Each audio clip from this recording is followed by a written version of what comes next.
नमस्कार, मैं हूं संजय शर्मा। आप देख रहे हैं 4 PM न्यूज नेटवर्क। मोदी सरकार के एक मिनिस्टर हैं, मुझे बहुत पसंद है और मुझे लगता है मुझे ही नहीं, शायद देश में सभी को सबसे ज्यादा पसंद होंगे। आउटस्टैंडिंग मिनिस्टर हैं और सभी लोग तारीफ करते हैं कि मोदी सरकार में अगर कोई सबसे तेज तर्रार काम करने वाला मिनिस्टर है तो उनका नाम है नितिन गडकरी। लेकिन आजकल विचारों के सितारे थोड़े गर्दिश में हैं। बड़े साहब और छोटे साहब के निशाने पर हैं। मतलब प्रधानमंत्री जी और अमित शाह जी के निशाने पर हैं। जेपी नड्डा जी भी थोड़े थोड़े नाखुश रहते हैं। कहानी क्या है ये मैं आपको आगे बताऊंगा। सितारे गर्दिश में इसलिए कह रहे हैं क्योंकि अभी विधान परिषद के चुनाव थे और महाराष्ट्र तो नितिन गडकरी का जो देवेंद्र फडणवीस का केंद्र है और जहां से 48 सीटें आती हैं, भारतीय जनता पार्टी की सबसे आशा का केंद्र है। क्योंकि महाराष्ट्र में जो हालात चल रहे हैं, अगर ये हालात कंटिन्यू कर गए, महाअघाड़ी का गठबंधन काम कर गया, ऐसी बना रहा, तो मोदी जी के लिए सिंहासन थोड़ा दूर हो जाएगा 2024 में। तो विधान परिषद का चुनाव था अमरावती, बड़ा इंपॉर्टेंट चुनाव था। बीजेपी पूरा जान लगा रही थी, सरकार है, शिंदे जी ने बिल्कुल घोड़े खोल दिए थे। मगर अमरावती में उद्धव ठाकरे गठबंधन के प्रत्याशी धीरज चुनाव जीत गए। ये झटका इतना बड़ा था। उधर भारतीय जनता पार्टी हार गई शिक्षक निर्वाचन क्षेत्र में। अब नागपुर, जहां पे मोहन भागवत बैठते हैं, नागपुर जहां भारतीय जनता पार्टी का गढ़ है, महाराष्ट्र में सरकार किस तरह गुवाहाटी मॉडल में बनी सब जानते हैं। अब अगर वहां पे विधान परिषद चुनाव में यह हाल है तो 48 सीटों पर क्या हाल होगा सहज अंदाजा लगाया जा सकता है। तो परेशान थे साहेब, परेशान, छोटे साहेब परेशान। और फिर इन चुनाव के बाद ये लगा कि महाराष्ट्र में गडकरी और फडणवीस के बस का नहीं है। गडकरी जी को भी लगा कि क्योंकि गडकरी जी को बहुत दिनों से आप देख रहे होंगे साइडलाइन कर रखा था। महाराष्ट्र में रेल का उद्घाटन हो, मेट्रो का उद्घाटन हो या कोई और उद्घाटन हो, गडकरी नजर नहीं आते थे प्रधानमंत्री के दाएं बाएं। तो गडकरी के करीबी तो कह रहे हैं कि हमसे क्या मतलब, जब हमारे नेता को इतना महत्व नहीं दोगे तो निर्वाचन एमएलसी के चुनाव में जीतो हारो, हमारे नेता का क्या मतलब। लेकिन बाकी पार्टी को नेता से मतलब है।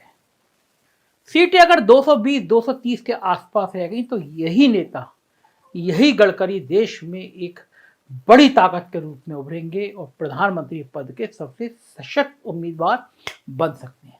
तो आज मैं गडकरी के उदय की, भारतीय जनता पार्टी की राजनीति की अंदरूनी कहानी आपको सुनाने जा रहा हूं। यह साल 1997 का था। इंद्र कुमार गुजराल के नेतृत्व में संयुक्त मोर्चे की सरकार चचा केसरी की कृपा पर घिसट रही थी।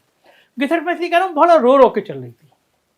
उस दौर में भारतीय जनता पार्टी के रणनीतिकारों को लगता था कि कभी भी चुनाव की नौबत आ सकती है और जनता अब की बार अटल बिहारी के नारे पर झूमने के लिए एकदम तैयार बैठी है। लेकिन तभी पार्टी के सबसे बड़े रणनीतिकार और सोशल इंजीनियरिंग के मास्टर कहे जाने वाले KN गोविंदाचार्य की लुटिया डूब गई।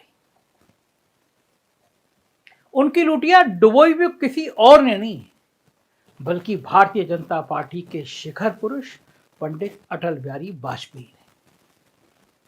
आप ये भी कह सकते हैं कि गोविंदाचार्य ने अपनी लुटिया डूबने का इंतजाम खुद कर लिया, क्योंकि उन्होंने एक पत्रकार को एक इंटरव्यू दिया और उन्होंने उस इंटरव्यू में वाजपेयी को पार्टी का मुखौटा कह दिया।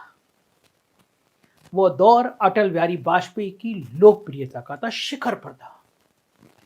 उस दौर में हालत ये थी कि संघ की बातों को भी वाजपेयी हवा में उड़ा दिया करते थे, जैसे आजकल मोदी जी उड़ा देते हैं। लिहाजा कोई भी गोविंदाचार्य को वाजपेयी जी के कोप से बचा नहीं पाया। अब आते हैं 2005 के साल में। इतिहास अपने को दोहराता रहता है। इस दौर में गोविंदाचार्य की जगह संजय जोशी विराजमान हो चुके थे। यूं कहें कि पार्टी के बेहद ताकतवर संगठन महासचिव, इतने ताकतवर कि पार्टी के बड़े से बड़े नेता और मुख्यमंत्री उनके सामने शीश झुकाते थे। इनकी ताकत का अंदाजा आप इसी से लगा सकते हैं कि उस दौर में पार्टी के सर्वशक्तिमान नेता लाल कृष्ण आडवाणी, जो पार्टी अध्यक्ष और विपक्ष के नेता दोनों पदों पर काबिज थे, उनसे जिन्ना विवाद के बाद संजय भाई ने इस्तीफा मांग लिया। सोचिए, जब संजय भाई ने आडवाणी जैसे ताकतवर नेता से इस्तीफा मांगा, तब किसी की हिम्मत नहीं हुई कि पार्टी में खुलकर कोई आडवाणी के बचाव में खड़ा हो जाए। लेकिन इन्हीं संजय भाई जोशी पर मोदी जी की भ्रुकुटी तन गई, बिल्कुल वैसे ही जैसे अटल बिहारी वाजपेयी जी की गोविंदाचार्य जी पर तन गई थी। मजबूरन संजय भाई को रुखसत होना पड़ा।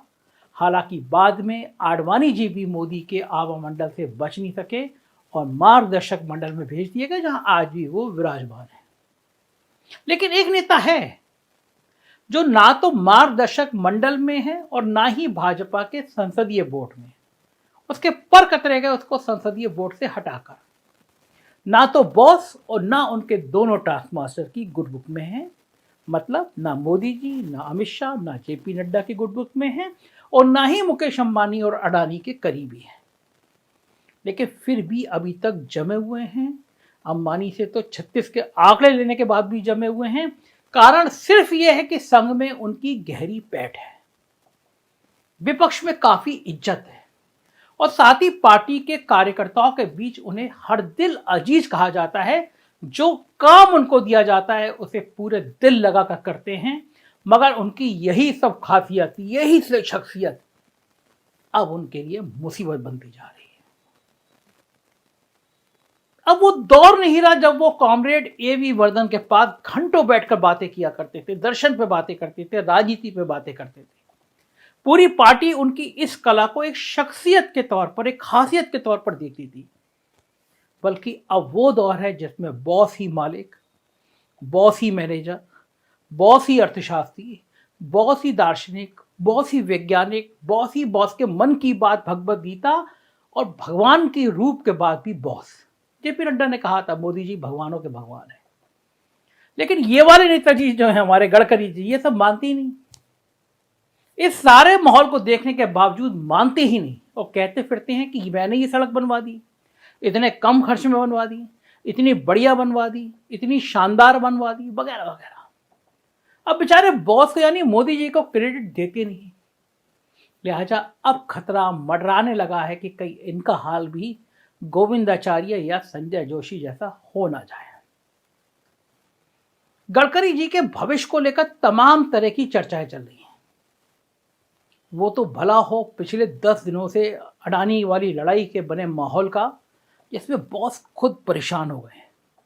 वरना 10 दिनों पहले तक ये लग रहा था कि गडकरी जी को मार्गदर्शक मंडल में भेजने की तैयारी पूरी हो चुकी है। सोचिए कितनी बड़ी तैयारी। मगर बड़ा सवाल यह है कि बॉस को गडकरी से इतना डर क्यों लग रहा है। तो आइए आपको समझाते हैं कि इसका असली कारण क्या है।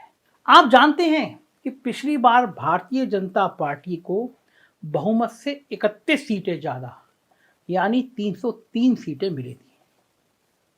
इन 303 सीटों में से बंगाल से 18, बिहार से 17 और महाराष्ट्र से 23 सीटें, 23 सीटें मिली थी।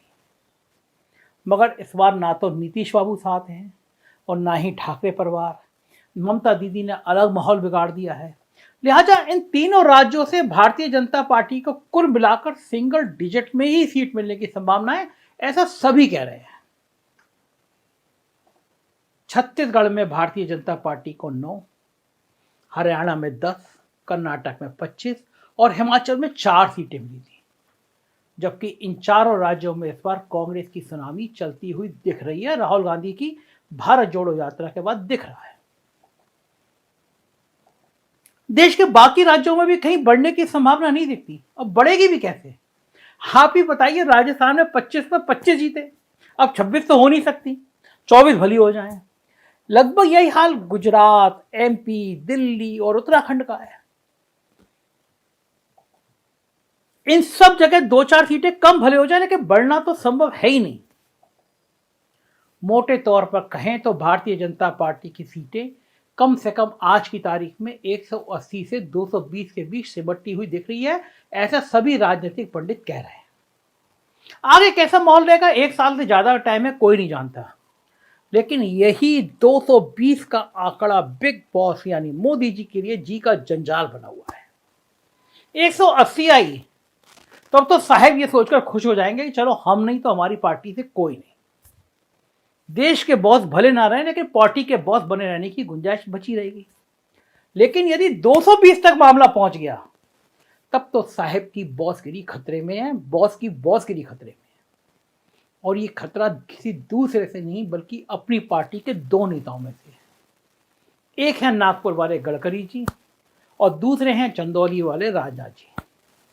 बेचारे चंदौली वाले तो कड़ी निंदा भी नहीं कर पाते, उल्टे अग्निवीर वाली सेना भर्ती की बदनामी, 4 साल वाली बदनामी भी मुफ्त में उन्हीं के माथे पड़ रही है। पर ये सारा बड़ा किया धरा साहब का हो, लेकिन साहब अभी खुशफहमी में तो रह सकते हैं कि कम से कम चंदौली वाले राजनाथ सिंह जी भविष्य में भी आज की तरह चुप्पी साधे रहेंगे। हालांकि राजनाथ सिंह जी को जानने वाले कहते हैं वो रामविलास पासवान की तरह बड़े मौसम वैज्ञानिक हैं, जानते हैं कि राजनीतिक लहर किधर है। लोकसभा चुनाव के बाद कब कड़ी निंदा कर देंगे ये उनके सिवा कोई नहीं जानता, लेकिन चुप हैं तो साहब भी खुशफहमी में हैं। लेकिन जहां तक नागपुर वाले यानी गडकरी जी का सवाल है तो उनके बारे में साहब अभी से समझ रहे हैं, जब वो मान नहीं रहे तो भविष्य में माहौल बिगाड़ने पर भला कैसे मानेंगे। वो तो अभी से व्यंग्यबाण चला रहे हैं, कभी कांग्रेस की तारीफ कर देते हैं, कभी कहते हैं राजनीति इतनी गंदी हो गई है अब यहाँ रहने का मन नहीं करता। अब स्वाभाविक है जो AB बर्दन जैसे खांटी सिद्धांतवादी के साथ उठता बैठता रहा हो, अटल आडवाणी के साथ आदर्शों की राजनीति सीखा हो, संघ की शाखा में आने के बावजूद गांधी जी का प्रशंसक रहा हो, वो कुछ भी हो सकता है लेकिन साहब की हाँ में हाँ तो नहीं मिलाएगा। और जब हाँ में हाँ नहीं मिलाएगा तो उसे 220 से 272 करने में, 220 सांसदों को 272 की संख्या पहुंचाने में देर भी नहीं लगेगी, क्योंकि विपक्ष में भी उनके शुभचिंतक बहुत हैं। फिर साहब गए मार्गदर्शक मंडल में, साहब के साथ उनके दोनों टास्क मास्टर भी गए मार्गदर्शक मंडल में, ऐसा लोग कहते हैं। दरअसल यही वो डर है जिससे गडकरी को भी गोविंदाचार्य और संजय जोशी जी की तरह मौका रहते राजनीतिक बनवास देने की कोशिशें हो रही हैं। मंत्रिमंडल विस्तार कुछ दिनों बाद होने वाला है और देखना यह है कि गडकरी मिनिस्टर रहेंगे भी या नहीं रहेंगे, और नहीं रहेंगे तो क्या शांत रहेंगे या एक बड़ा धमाका करेंगे। राजनीति की सारी घटनाओं पर नजर रहेगी 4PM की। देखते रहिए 4PM। उत्तर प्रदेश की खबरें देखना हो तो हमारा दूसरा चैनल 4PM यूपी, बिहार की देखना हो 4PM बिहार, और गुजरात की देखना हो तो 4PM गुजरात सब्सक्राइब करिएगा। अपना प्यार बनाए रखिएगा। शुक्रिया, थैंक यू।